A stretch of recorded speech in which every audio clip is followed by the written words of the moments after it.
Subscribe करिए हमारे channel target UP TET CTET को और बेल आइकन को दबाइए। हेलो दोस्तों, मैं आनंद स्वागत करता हूं आप सभी का आपके अपने channel target UP TET CTET में। दोस्तों, जैसा कि लगातार मैं आपको तैयारी करा रहा हूं आपके डीएलएड थर्ड सेमेस्टर की, और इसमें बहुत ही बेहतरीन ढंग से हमने पूरे बहुविकल्पीय अति लघुत्तरीय प्रश्नों को सॉल्व कर लिया था और लघुत्तरीय प्रश्नों में 25 प्रश्न हमने सॉल्व कर लिए हैं 2 वीडियो में।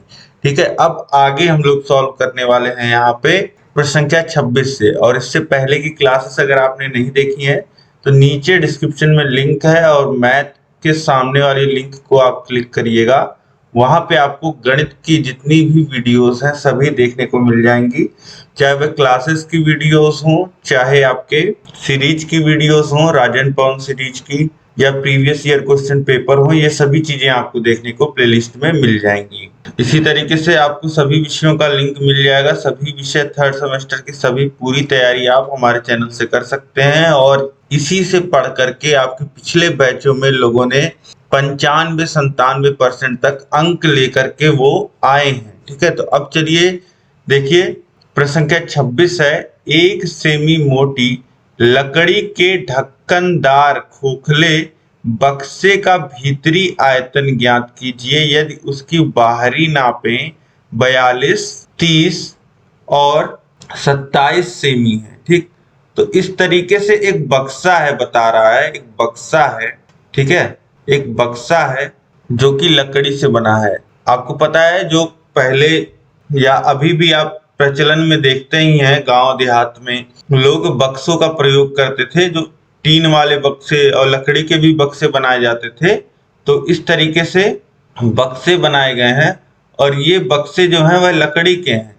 तो लकड़ी की भी अपनी कुछ मोटाई होगी। पहले तो बता दिया है कि हाँ, जो बक्से का बाहरी नाप है, जो बक्से का बाहरी नाप है वह इस तरीके से देखिए, ये जो लंबाई है वह 42 सेंटीमीटर की है। 42 सेंटीमीटर तो इन्होंने बता दिया, और जो चौड़ाई है वह 30 सेंटीमीटर और जो ऊंचाई है वह 27 सेंटीमीटर की है। अब यहाँ पे इन्होंने एक बात और बताई है कि 1 सेंटीमीटर मोटी लकड़ी का जो है वह प्रयोग किया गया है, और लकड़ी जो है, जो बक्सा है वह ढक्कनदार भी है, मतलब ऊपर इसके ढक्कन भी रखा गया है। ठीक है, तो देखिए लकड़ी की अपनी मोटाई जो है वह 1 सेंटीमीटर है, और हमसे पूछ क्या रहा है, हमसे पूछ रहा है इस लकड़ी के भीतरी आयतन, मतलब इसके अंदर कितनी जगह है यह पूछ रहा है, भीतरी आयतन पूछ रहा है। तो हमको जो भीतरी जगह है वह सबसे पहले निकालना पड़ेगा। भीतर में कितना जगह मिल रहा है, इस बक्से के अंदर कितना जगह है। बाहर से तो इसका हमको पता है, बाहर से इसका लंबाई चौड़ाई ऊंचाई तो हमको पता है, लेकिन हमको क्या चाहिए, भीतरी आयतन निकालना है। तो भीतर का, अब देखिए इसका जो थिकनेस है, मोटाई है, वह 1 सेंटीमीटर यहाँ है और 1 सेंटीमीटर यहाँ है। जहां जहां लकड़ी है वहां 1 सेंटीमीटर खाएगा। अब लंबाई में ही केवल बात करें तो 1 सेंटीमीटर यहाँ कम हो जाएगा और 1 सेंटीमीटर यहाँ कम हो जाएगा, यानी कि अंदर की जो लंबाई होगी वह कितनी होगी, वह होगी 41 सेंटीमीटर। यह कितना होगा, 41 सेंटीमीटर, क्योंकि आप देख रहे हैं बाएं तरफ 1 सेंटीमीटर खाली होगा, यानी कि ये कितना होगा, 40 सेंटीमीटर होगा। क्योंकि आप देख रहे हो बाईं तरफ 1 सेंटीमीटर खाली होगा और दाईं तरफ 1 सेंटीमीटर खाली होगा, तो 2 सेंटीमीटर घटा लीजिए 42 से, तो आपको कितना मिल जाएगा, अंदर की बक्से की लंबाई कितनी हो जाएगी, 42 माइनस 2 40 सेंटीमीटर। अब इसके बाद इसी तरीके से चौड़ाई में भी हम जब देखेंगे तो चौड़ाई में भी आपको दो लकड़ी की दीवारें खड़ी मिलेंगी जो 1-1 सेंटीमीटर कम करेंगी। आपको इमेजिन करना है, यहाँ पे आप इमेजिन करके देख सकते हो कि हाँ 1-1 सेंटीमीटर कम होगा। अब इसके बाद ऊंचाई में तो एक जो लकड़ी का मोटाई जो फर्श पे रहेगा वो 1 सेंटीमीटर खाली करेगा, और एक जो ढक्कन बना है वह 1 सेंटीमीटर जगह लेगा इस 27 सेंटीमीटर में से। जो ऊंचाई टोटल बाहरी ऊंचाई है वह 27 सेंटीमीटर की है, जबकि 1 सेंटीमीटर यहाँ ये जो छत है और 1 सेंटीमीटर जो बॉटम है वो खाएगा, तो 25 सेंटीमीटर ऊंचाई बचेगी। यानी कि अब हमारे पास पूरा भीतरी जो माप है वह हमें पता चल गया है, ये 40, 28 और 25 है। तो यहाँ पे हम लोग इस बक्से का अब आयतन जो है वह हम लोग निकाल सकते हैं। तो बक्से का भीतरी आयतन क्या हो जाएगा, लंबाई गुणे चौड़ाई गुणे ऊंचाई, जो कि एक घनाभ का होता है।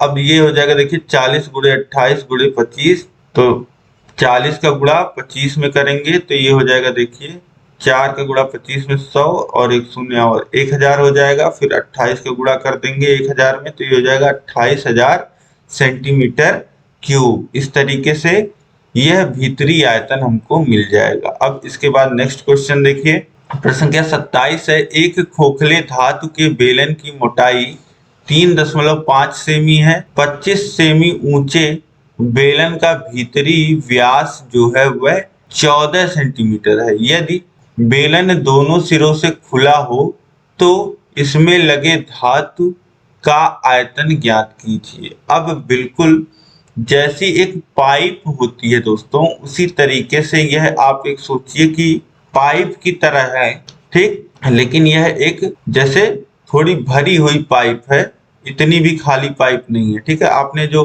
पानी वाली पाइप देखी होगी 3 इंच की 4 इंच की, वो क्या होता है, बहुत पतला सा होता है। लेकिन यहाँ पे देखिए ये जो इसकी मोटाई है 3.5 सेंटीमीटर की है और अंदर का जो व्यास है वह 14 सेंटीमीटर का है, ठीक।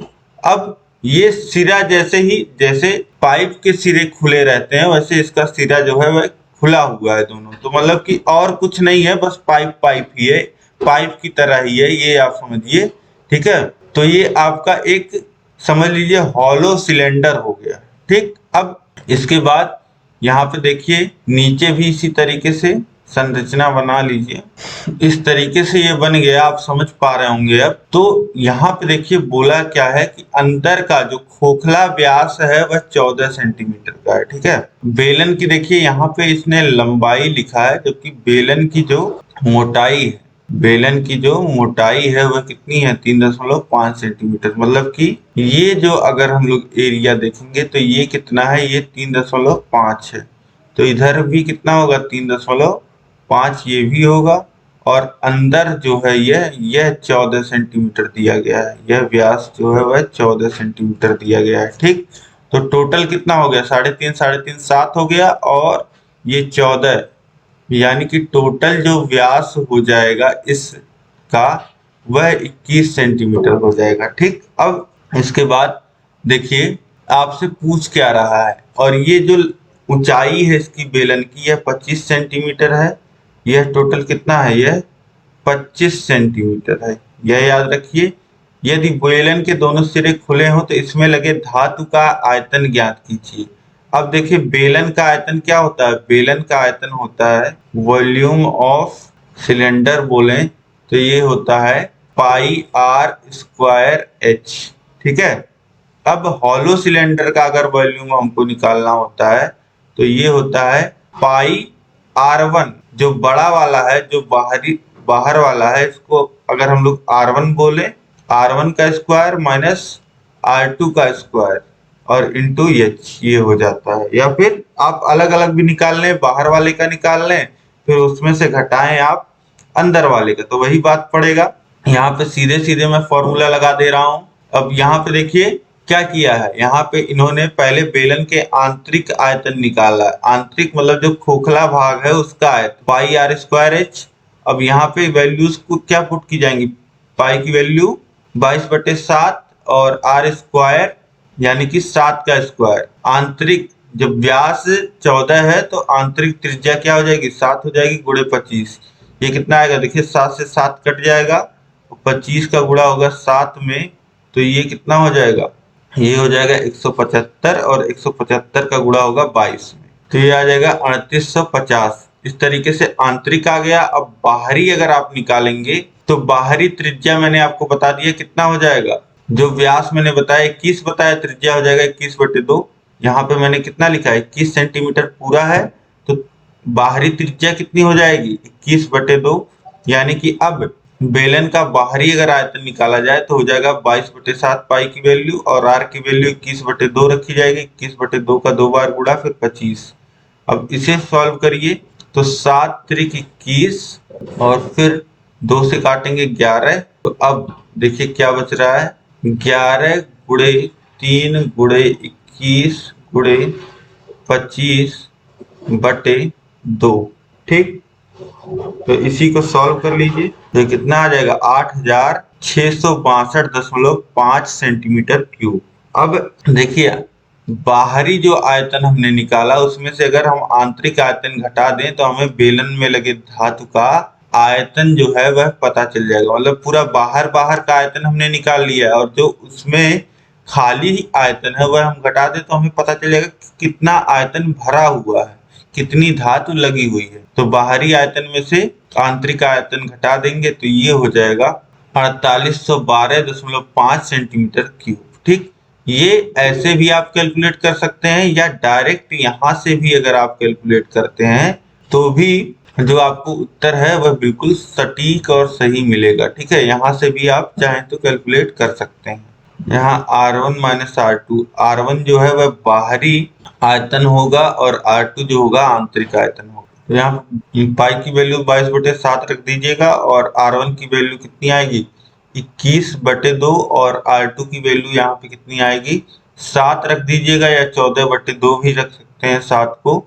ठीक है, तो ये हो जाएगा a² माइनस b² का फॉर्मूला लगा करके भी यहाँ पे आसानी से सॉल्व किया जा सकता है। ठीक है, इस तरीके से इसको आप सॉल्व कर लेंगे किसी भी मेथड से। अब इसके बाद नेक्स्ट क्वेश्चन हम लोग देखते हैं, प्रश्न संख्या 28 है। निम्नलिखित सारणी में 50 शिक्षार्थियों का भार किलोग्राम में दिया हुआ है, उनके भार का समांतर माध्य ज्ञात कीजिए। अब 50 शिक्षार्थियों का जो है वह भार दिया गया है, भार का समांतर माध्य हमको निकालना है। तो देखिए भार यहाँ पे लिखा गया है 40 किलोग्राम और बारंबारता दी गई, मतलब छात्रों की संख्या, मतलब 40 किलो के 4 छात्र हैं और 42 किलो के 12 छात्र हैं, 43 किलो के 18 छात्र हैं, 44 किलो के 10 छात्र हैं और 45 किलो के 6 छात्र हैं। तो ऐसी स्थिति में जहाँ पे पद और बारंबारता दी रहती है वहां पे हम लोग क्या करते हैं, यहाँ पे हम 3 कॉलम बना लेते हैं और एक में लिखते हैं पद यानी कि भार लिख लेंगे, एक में बारंबारता लिख लेंगे उसके सामने और उसके बाद दोनों का गुणा करके लिख लेते हैं। ठीक है, क्योंकि ये हमको फॉर्मूले में पुट करना रहता है बारंबारता का योग और जो पद और बारंबारता का गुणा है उसका योग। तो देखिए यहाँ पे इस तरीके से लिख लेंगे 40, 42, 43, 45 ये भार होंगे, ये बारंबारता हो गई, फिर 40 का 4 में गुणा होगा, 42 का 12 में, 43 का 18 में, 44 का 10 में, 45 का 6 में। तो ये आ जाएगा 160, 504, 774, 440 और 270। अब इनको जोड़ लीजिए तो देखिए बारंबारता आप जोड़ोगे तो वो तो 50 ही आएगा, क्योंकि आपको पहले ही बता दिया गया है कि 50 शिक्षार्थियों का भार दिया गया है। ठीक है, तो एक क्रॉस चेक भी करते रहा करिए, आप जो क्वेश्चन सॉल्व करिए तो आप देखिए कि हाँ मैं सही कर रहा हूं कि नहीं, एक दिमाग ये भी चलाया करिए आप साथ साथ। ठीक है, अब इसके बाद इसको जोड़ेंगे तो देखिए 160 और ये 504, 774, 440 और 270। तो देखिए 4 4 8 और फिर 6 और 7 13 और 4 17 और 7 24, 24 के 4 हासिल लगेगा 2, 2 और 1 3 और 5, 3 और 5 8 और 7 15, 4 19, 2 21। तो ये कितना आ जाएगा 2148। अब समांतर माध्य का फॉर्मूला होता है सिग्मा fx बाई n, यानी कि जो ये fx है इसका सिग्मा का मतलब होता है जोड़, f इंटू एक्स जो है उसका जोड़, तो इसका जोड़ कितना आया है 2128 और बटे n कितना है 50, तो 2148 बटे 50 बराबर कितना आ जाएगा 42.96, यानी कि अभीष्ट समांतर माध्य जो हो जाएगा वह 42.96 हो जाएगा। इस तरीके से आप कह सकते हैं कि एक विद्यार्थी का जो औसत भार है क्लास में वह 42.96 किलोग्राम है। ठीक है, 2017 में पूछा हुआ प्रश्न है। अब इसके बाद नेक्स्ट क्वेश्चन देखिए, ये भी 2017 में पूछा हुआ प्रश्न है, प्रश्न संख्या 29। 3 सेंटीमीटर त्रिज्या का एक वृत्त खींचिए, वृत्त पर एक बिंदु P लीजिए, बिंदु P से वृत्त की स्पर्श रेखा खींचिए। अब देखिए यहाँ पे इन्होंने एक वृत्त लिया है, मेन वृत्त यही छोटा वाला जो आपको दिख रहा है, और बोला था कि एक बिंदु P जो लेना है वह वृत्त के ऊपर ही लेना है। ठीक है, तब स्पर्श रेखा खींचनी है। और यहाँ पे इन्होंने P जो है वह वृत्त के बाहर ले लिया है और इस वृत्त पे देखिए 2 स्पर्श रेखाएं खींच दी हैं, जबकि यहाँ पे साफ साफ लिखा है कि वृत्त पर एक बिंदु P लीजिए। वृत्त पर एक बिंदु P लेने का मतलब होता है वृत्त के परिधि पे कहीं एक बिंदु P लेना। ठीक है, तो यहाँ पे इन्होंने पहले ही गलती कर दी है, तो यह जो सॉल्यूशन यहाँ पे दिया गया है यह गलत है। ठीक है, अब सही सॉल्यूशन किस प्रकार से स्पर्श रेखा खींची जाएगी किसी भी वृत्त पे स्थित बिंदु पे, यह आप देख लीजिए, यह मैं आपको बता देता हूं। तो सबसे पहले आपको क्या कर लेना है, सबसे पहले आपको प्रकार में 3 सेंटीमीटर की दूरी लेकर के एक जो है वह किसी एक बिंदु को केंद्र मान करके एक वृत्त खींच लेना है। देखिए एक वृत्त बन जाएगा इस तरीके से, और इस वृत्त पे कोई बिंदु ले लीजिएगा। ठीक है, इस वृत्त पे कोई बिंदु ले लेंगे P। अब और ये जो वृत्त का केंद्र है O, इसको मिला दीजिएगा। ठीक, P और O को मिला दीजिएगा। अब इसके बाद देखिए एक नियम आपने पढ़ा है कि कोई भी वृत्त है और उस पे कोई स्पर्श रेखा है। ठीक है, कोई वृत्त है और उस पे कोई स्पर्श रेखा है। ठीक, तो केंद्र से और स्पर्श बिंदु जो होता है उसको मिलाने वाली जो रेखा होती है वह इस पे लंबवत होती है। ठीक है, यानी कि ये जो कोण बनता है वह 90 अंश का बनता है। ठीक, अब इसी पे ये जो रेखा है यह P बिंदु को मिला रही है, और इस P बिंदु पे जो OP रेखा से 90 अंश बनाने वाला एक रेखा होगा, OP के लंबवत जो रेखा होगी और P बिंदु से होकर के जाएगी, वह जो रेखा होगी वह P बिंदु की स्पर्श रेखा होगी। ठीक, यह चीज आप समझ पा रहे होंगे। तो अब आपको क्या करना है, P बिंदु पे प्रकार रखना है और एक चाप लगा देना है इस तरीके से। आधे से अधिक दूरी लेकर के एक चाप इस तरीके से आप लगाओगे, फिर इसके बाद एक चाप आप लगाओगे।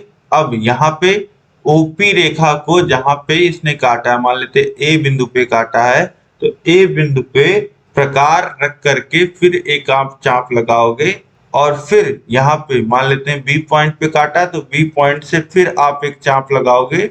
अब ये इसको C पॉइंट नाम ले देंगे, और फिर से अब B पॉइंट पे प्रकार रख के एक चाप लगाएंगे, और फिर C पॉइंट पे प्रकार रख करके एक चाप लगाएंगे। अब मान लेते हैं कि ये सभी D पॉइंट पे काटते हैं, तो P और D को, जो P पॉइंट है और जो D पॉइंट है, इसको मिलाती हुई एक रेखा हम खींचेंगे। यह क्या हो जाएगी, यह एक स्पर्श रेखा हो जाएगी।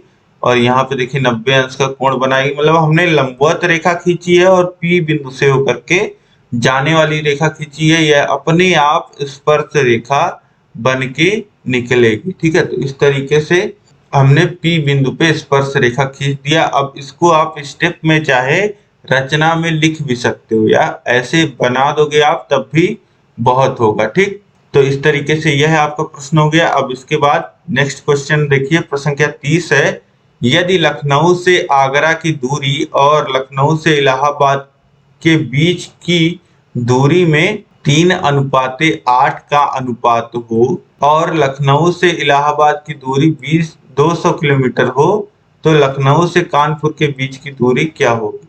तो अब देखिए बोला है कि लखनऊ से आगरा के बीच की दूरी और लखनऊ से इलाहाबाद के बीच की दूरी में 3:8 का अनुपात है। तो लखनऊ से इलाहाबाद की दूरी अगर दिया गया है, तो लखनऊ से कानपुर की बीच की दूरी क्या होगी, यह बोल रहा है। तो जो अनुपात दिया गया है पहले हम उस अनुपात को लिख लेते हैं। तो देखिए लखनऊ से कानपुर की दूरी का अनुपात अगर हम लोग ले रहे हैं लखनऊ से इलाहाबाद की दूरी, तो यह अनुपात कितना दिया गया है, 3:8, यानी कि इसको लिख सकते हैं 3/8। ठीक है, अनुपात को इस तरीके से बटे के रूप में लिख सकते हैं, आपको पता ही है। तो लखनऊ से कानपुर की दूरी बटे लखनऊ से इलाहाबाद की दूरी जो दिया गया है 3:8, इसको बराबर लिख देंगे 3/8 के। अब देखिए लखनऊ से कानपुर की दूरी के बारे में हमें नहीं पता, फिर लखनऊ से इलाहाबाद की दूरी के बारे में हमें पता है कि 200 किलोमीटर है, बराबर हो जाएगा 3/8 के। अब देखिए तिर्यक गुणा हो जाएगा, 200 का गुणा 3 में होगा और 8 का गुणा इधर होगा लखनऊ से कानपुर की दूरी में। तो ये हो जाएगा 200 गुणे 3 बराबर 8 गुणे लखनऊ से कानपुर की दूरी। अब अगर हम लोग लिखें लखनऊ से कानपुर की दूरी तो ये बराबर हो जाएगा, इसको इधर ही रहने दीजिए, 8 को इधर भेज देंगे तो 200 गुणे 3/8 हो जाएगा। फिर 8 से देखिए काटिए 200 को, तो ये कितनी बार में कटेगा, तो देखिए 8 दूनी 16, 8 दूनी 16, बचेगा 4 और 40, तो 8 बचे 40, तो 25 गुणे 3 यानी कि कितना आ जाएगा 75 किलोमीटर। यानी कि लखनऊ से कानपुर की दूरी कितनी आ जाएगी, यहाँ न्यूमेरिकल के हिसाब से 75 किलोमीटर। ठीक है, तो इस तरीके से बहुत ही आसान प्रश्न था, आप हल कर सकते थे। अब इसके बाद नेक्स्ट क्वेश्चन देखिए, प्रश्न संख्या 31 है, एक घनाकार ठोस का आयतन 125 घन सेमी है, उसका पृष्ठ एवं विकर्ण ज्ञात कीजिए। एक घनाकार, घन के आकार का यानी क्यूब के आकार का, और उसका जो भुजा नहीं दिया है आपको, आयतन दिया है 125, तो भुजा जो हो जाएगी वह ए मान लेते हैं। तो आयतन जब 125 है तो ये हो जाएगा आयतन बराबर ए क्यूब होता है, तो 125 बराबर ए क्यूब दिखा सकते हैं, ए क्यूब बराबर 125 हो जाएगा। और ए की वैल्यू कितनी आ जाएगी 5, यानी कि भुजा कितनी हो जाएगी 5 सेंटीमीटर की। और आपको पता है घन का जो पृष्ठीय संपूर्ण पृष्ठीय क्षेत्रफल होता है, 6 फलक होते हैं और एक फलक का क्षेत्रफल होता है ए स्क्वायर, तो ये हो जाएगा 6a स्क्वायर।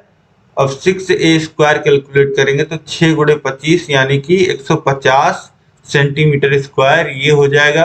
अब ये हो गया। अब विकर्ण जो होता है, विकर्ण जो होता है किसी भी घन का, वह होता है a√3, तो a है 5 और √3 ये हो जाएगा 5√3 सेंटीमीटर, ये आ जाएगा घन का विकर्ण। ठीक है, तो इस तरीके से बहुत ही आसान प्रश्न था, इसको भी आप हल कर सकते थे। अब इसके बाद नेक्स्ट क्वेश्चन देखिए, प्रश्न संख्या 32 है, एक बेलनाकार टंकी जिसका ऊपरी भाग खुला हुआ है, टंकी की त्रिज्या एवं ऊंचाई क्रमशः 14 सेंटीमीटर और 3.5 सेमी है। टंकी पर पेंट करवाने का व्यय ज्ञात कीजिए, जबकि पेंट की दर 25 प्रति वर्ग मीटर है। 25 प्रति वर्ग मीटर है। अब देखिए बोला कि एक बेलनाकार टंकी है जिसका ऊपरी भाग खुला हुआ है, टंकी की त्रिज्या और ऊंचाई क्रमशः जो है वह दिया गया, त्रिज्या 14 सेंटीमीटर और ऊंचाई जो है वह 3.5 सेंटीमीटर दिया गया। टंकी का पेंट करवाने का दर दिया गया है 25 प्रति वर्ग मीटर में दिया है, यह आप ध्यान रखिएगा। तो व्यय कितना आएगा यह निकालना है। अब सबसे पहले हम यह निकालेंगे कितना एरिया हमें पेंट कराना है। ठीक, अब हम देखेंगे कि पेंट कराने की दर क्या है और उस हिसाब से व्यय निकाल लेंगे। तो सबसे पहले देखिए टंकी की जो त्रिज्या है 14 सेंटीमीटर और टंकी की ऊंचाई यहाँ पे दिया गया है 3.5 सेंटीमीटर और यहाँ पे लिखा है 35। तो देखिए 3.5 सेंटीमीटर ज्ञात करना है कि बेलनाकार टंकी का पृष्ठीय क्षेत्रफल एवं पेंट कराने का व्यय, जो बेलन का संपूर्ण पृष्ठ हो जाएगा। अब सबसे पहले आपको ये चीज समझनी कि कितना एरिया जो है वह पेंट होना है, कितना एरिया टंकी का पेंट होगा। तो यहाँ पे देखिए बोला है कि ऊपरी भाग जो है वह टंकी का खुला हुआ है, बाकी ये एक बेलनाकार टंकी है। यह देखिए ऊपर का दृश्य आपको टॉप व्यू दिखाया गया है। ठीक है, यहाँ पे ये टंकी का ऊपरी भाग दिखाया गया है। तो इस तरीके से ये जो टंकी है, तो अब ये इसका जो बाहर का वक्र वाला भाग है यह पेंट होगा और नीचे वाला जो वृत्ताकार भाग है वह पेंट होगा। ठीक है, तो दो भाग जो है वह यहाँ पे पेंट होने हैं। तो बेलनाकार टंकी का जो पृष्ठ पेंट होना है वह पृष्ठ यहाँ पे देखिए वक्राकार भाग का क्षेत्रफल और धन एक वृत्ताकार सिरे का क्षेत्रफल। आपको पता है कि बेलन में दो वृत्ताकार क्षेत्रफल होते हैं ऊपर नीचे, और बगल बगल में ये जो वक्राकार क्षेत्रफल होता है ये होता है। ठीक है, ये जो वक्र के आकार का होता है ये होता है, और ऊपर का क्षेत्रफल और नीचे का क्षेत्रफल ये संपूर्ण क्षेत्रफल होता है किसी भी बेलन का। लेकिन बोला कि यहाँ पे इसका ढक्कन जो है वह नहीं है, इसका एक जो ऊपरी भाग है वह खुला हुआ है। ठीक, तो एक भाग का हम क्षेत्रफल हमको नहीं निकालना है, ये भाग पेंट नहीं होगा जब ये भाग है ही नहीं। तो इस तरीके से यहाँ पे जितना एरिया पेंट होना है वह वक्र वाला और एक सिरे का।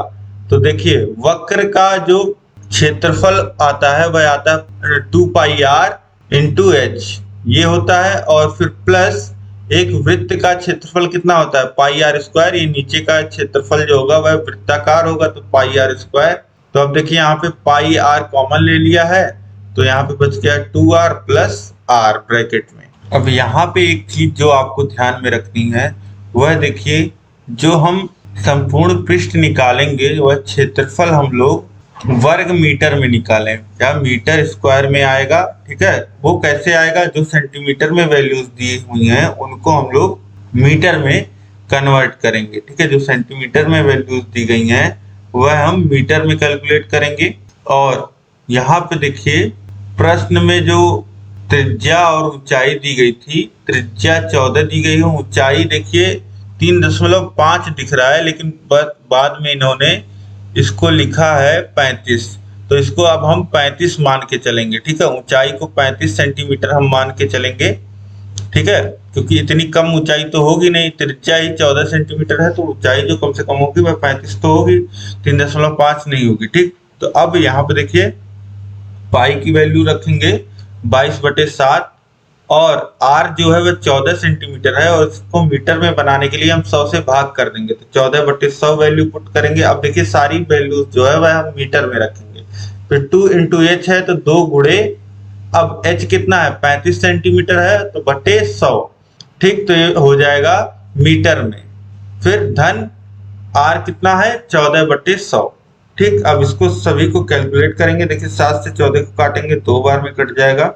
फिर इसके बाद देखिए ये 70/100 हो जाएगा और ये 14/100 है, जुड़ जाएगा तो ये कितना हो जाएगा, ये हो जाएगा, अब देखिए बाहर हो जाएगा 44/100 और अंदर गुणे में कितना हो जाएगा 70 और 14 84, 84/100।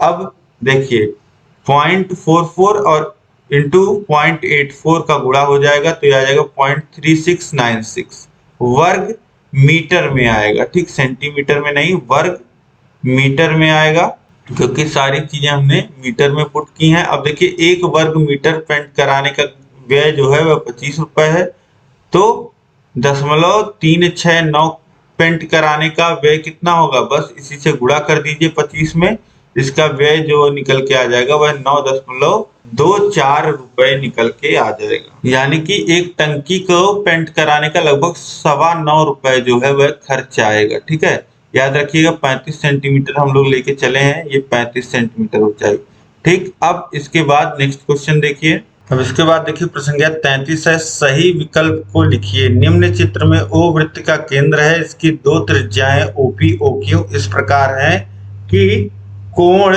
POQ 120 अंश है, कोण ये जो केंद्र पे बन रहा है वो 120 अंश का है। बिंदुओं P और Q से वृत्त की स्पर्श रेखाएं खींची गई हैं जो एक दूसरे को T पर प्रतिच्छेदित करती हैं और कोण PTQ का मान है। यहाँ पे देखिए आपको बता दिया गया है कि एक वृत्त है जिसका केंद्र O है और 2 पॉइंट है इस पे P और Q, और इनसे स्पर्श रेखाएं खींची गई हैं जो कि एक दूसरे को T बिंदु पे काट रही हैं, और यह जो कोण है POQ यह 120 अंश का कोण है, यह बता दिया गया है।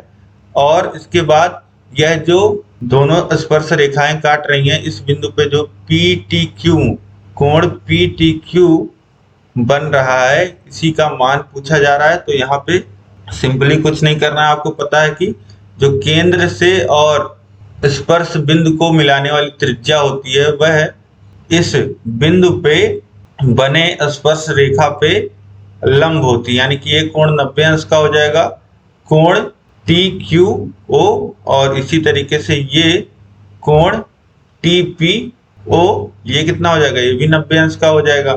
अब यहाँ पे चतुर्भुज OQTP की अगर बात करें तो इसमें चारों अंतः कोणों का जो मान होगा वह कितना होगा, 90 अंश का होगा। तो अब 3 कोण जोड़ लीजिए, 90 90 180 और 120, ये कितना हो जाएगा, ये हो जाएगा 300 अंश, और टोटल जो चतुर्भुज के चारों कोणों का योग होता है वो कितना होता है 360 अंश। तो वैल्यू कितनी मिल जाएगी 60 अंश, यानी कि यह जो कोण हो जाएगा वह 60 अंश का हो जाएगा। ठीक, तो यहाँ पे आप ऑप्शन सही आपको बस लगाना है, तो ऑप्शन 1 जो हो जाएगा 60 डिग्री, यह बिल्कुल सही हो जाएगा। ठीक, अब इसके बाद अगला प्रश्न देखते हैं हम लोग। प्रश्न संख्या 34 है, चित्र में O वृत्त का केंद्र है, यदि कोण ABC 40 अंश तथा कोण CAB 80 अंश है तो कोण ADB का मान ज्ञात कीजिए। कोण ADB का मान ज्ञात करना है, मतलब कि ये कोण का मान ज्ञात करना है। अब देखिए यहाँ पे त्रिभुज, ये बाएं साइड वाला जो त्रिभुज है इसमें देखिए त्रिभुज CBA में देखिए आप त्रिभुज CBA में आप देखेंगे तो दो अंतः कोण आपको पता है, ये 40 अंश, ये 80 अंश, यानी कि ये 120 अंश, तो ये कितना हो जाएगा, तीनों अंतः कोणों का मान 180 अंश होता है। 180 अंश में से घटा देंगे 120 अंश, आ जाएगा कितना 60 अंश। तो ये 60 डिग्री का कोण हो गया। अब AB एक जीवा है जिसके द्वारा यह दोनों कोण जो हैं वह बनाए जा रहे हैं। AB जीवा द्वारा एक ही वृत्त खंड में बने कोण है। यह C बिंदु पे बन रहा है और यह D बिंदु पे बन रहा है। C बिंदु पे पता है 60 अंश का बन रहा है, यानी कि यह जो कोण ACB होगा यह बराबर होगा कोण जो आपसे मान पूछ रहा है ADB के, यानी कि कोण ADB का मान कितना हो जाएगा 60 अंश हो जाएगा। ठीक है, यहाँ से आप सॉल्व करोगे तो कोण ADB का जो मान आ जाएगा वह 60 अंश आएगा। अब इसके बाद नेक्स्ट क्वेश्चन हम लोग देखते हैं। उसके बाद देखिए प्रश्न संख्या 35 है, प्रतियोगिता में गोला फेंक के लिए जो गोला प्रयोग लिया गया उसका पृष्ठीय क्षेत्रफल 616 सेंटीमीटर स्क्वायर है। इस गोले का आयतन ज्ञात कीजिए। अब एक गोले का पृष्ठीय क्षेत्रफल जो है वह दिया गया है 616 और इसका आयतन पूछ रहा है। तो गोले का पृष्ठीय क्षेत्रफल हमको पता है 616 और गोले के पृष्ठीय क्षेत्रफल का फॉर्मूला होता है 4πr स्क्वायर, और 4πr स्क्वायर की वैल्यू देखिए दिया गया है 616, तो r स्क्वायर की वैल्यू कितनी हो जाएगी 616 बटे 4 पाई जो है वह इधर आ जाएगा, तो इधर गुणे में था इधर भाग में हो जाएगा।